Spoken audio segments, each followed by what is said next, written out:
Hey guys, this is Coffee Chug Mr. Mauer.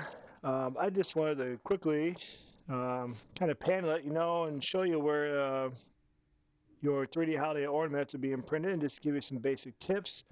And so what you're kind of looking at here in this big movement video here is the Coffee Chug Cafe. It's currently in transition. We're morphing into some new studio work here, as you can see, and getting some new stations up. But these are the 3D printers. These are actually getting ready. It's the night before these are going to get turned into your school. Working on two final prints that have proved to be a little daunting. And so I believe the one is Emmy in the top.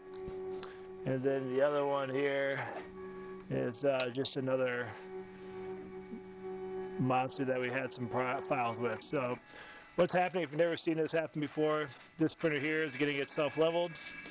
The nozzle is getting ready to get heated to 230 degrees Celsius, and then it'll continue to layer the plastic. So we're using PLA, and kind of think of it like pieces of paper on top of one another, micromillimeter by micromillimeter into the pattern that it's going for.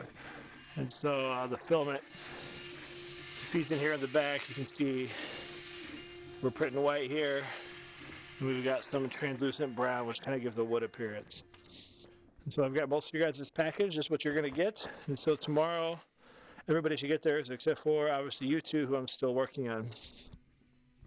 But what I wanted to do quickly here is just show you a couple tips. As you get your prints, some of you are going to see some things that maybe you're not sure what to do. So, a couple things. First, a lot of you, I had to use support because when we print, you can't print melted plastic. If you think about gravity, it would just droop down to the bottom. And so we have to print one of two things, sometimes two things. The first in the bottom is called a raft. And what this does is simply gives a platform for the print design to build on. The second thing is support. So if you look at this design here, this was one that did not, it glitched at the very end, so I had to print a second one. But we have all these support pieces for this ornament. And so what the printer does is it builds up a kind of platform to build the ornament. So a lot of you have this on your letters, and your design, and your shapes, whatever it is that you're working on. These come off relatively easy. You can use your hand if you want, but some of you have very small parts, especially some that have like the snowman with your nose or little tiny arms. And so you want to be a little careful. And so just get a pair of needle nose pliers and clip them out, and you can get really close right up to the tip there.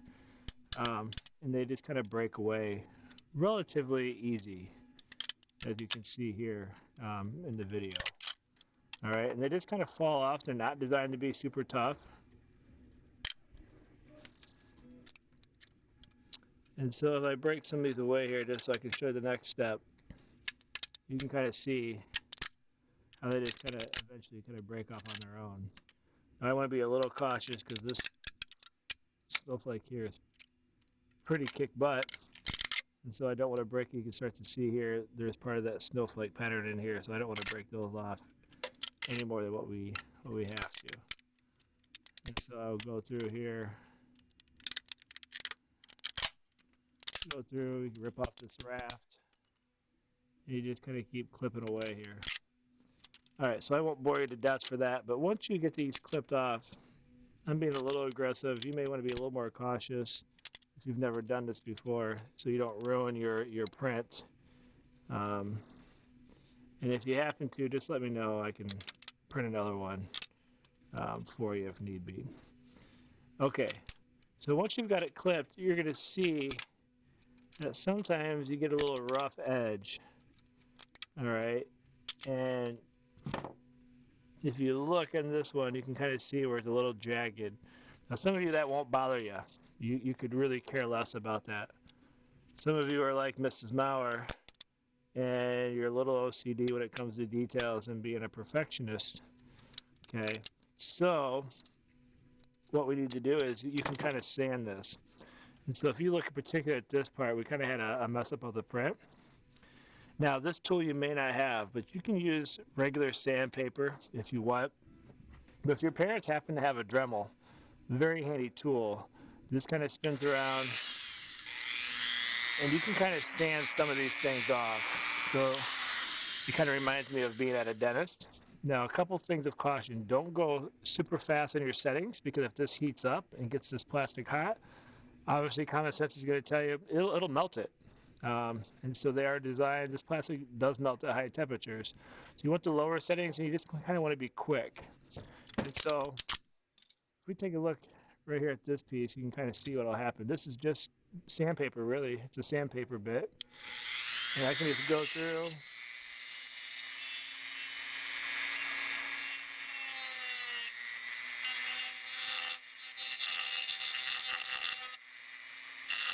And I can just kind of clean that up here a little bit.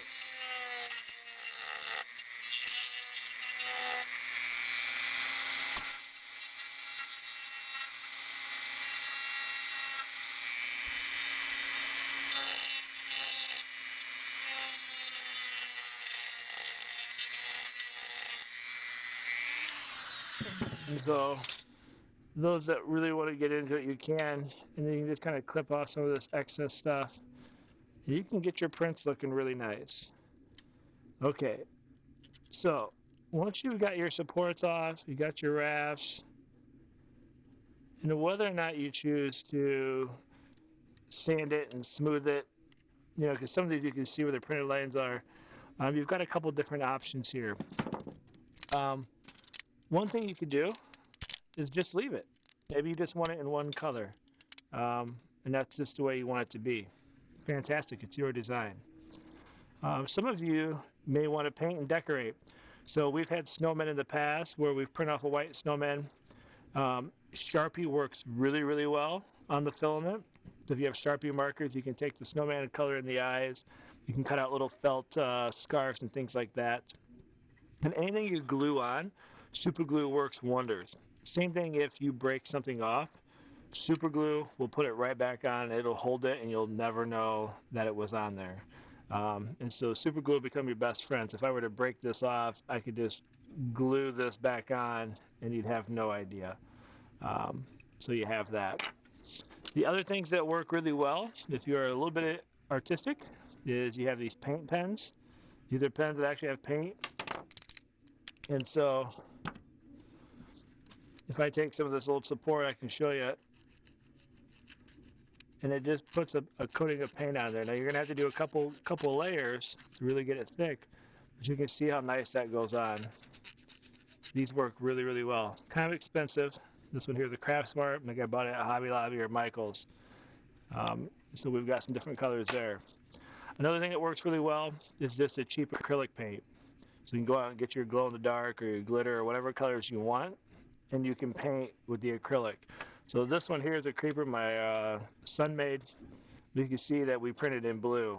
All right, obviously we didn't want a blue creeper, so we've been painting. This has 2 coats of paint on it, and it turned out pretty nice.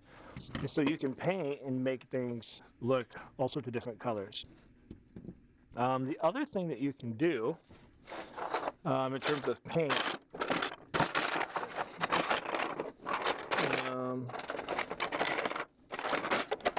let me show you these. Okay, so this is the original blue one of our daughter. She made a name tag, Addie. This one here, we used a spray paint that had a primer in it. We put a base coat on it, and then we can paint it any color we want. This one here is the acrylic paint. You can see that turned out really, really nice. Super cheap. Those things cost less than $1 a tube. And then this one, I'm not very good at using it. We use nail polish. Goes on real thick. Obviously, it does a real nice finish. You don't even need that many layers. And this one actually has some glow in the dark. Actually, I lied. This one has glow in the dark paint on it. It glows. It's pretty sweet as well. And so those are just some options. Nail polish, if you're good with nail polish, the acrylic, or you could prime it and paint it, whatever. And this one, if I turn the lights off, it actually have glow in the dark. And you've got the paint pen. So those are just some things for you to think about as you go through and try to keep working through some things. Needle nose pliers to get the support and rafts off. Take your time. If you happen to have a Dremel or sandpaper, if you want to smooth out, because I know some of you are quite particular. And then decorate and design it. We've got some. I'll post some pictures on the website when I get them all. We've got a Christmas tree with the LED light in it. We drilled a hole in the bottom, LED light with a watch battery, and it lights up. We've got all sorts of things happening and being submitted, which is really exciting. And so when you get your support off and you paint it or decorate it, whatever it is you do, please let me get a copy of the picture so I can add it to the collection. We have a massive collection going on right now. We got over 70 ornaments, and a lot of yours I wasn't able to take pictures of just because the supports are still on there. They don't look as cool as I know they could. So I'd love to see the finished product. I didn't take them off, didn't have time, and two, I didn't want them to break in the delivery. So I hope this video helps. Thank you so much for submitting. Your designs were the best I've had now in 2 years of doing this. I think we've had now 15 different states and 3 different countries submit stuff. And some of your guys' designs were just flat out amazing. So kudos to you. All right, video's been long enough. I've bored you to death. Get to work. And I look forward to seeing your final designs very, very soon. Thanks again, guys.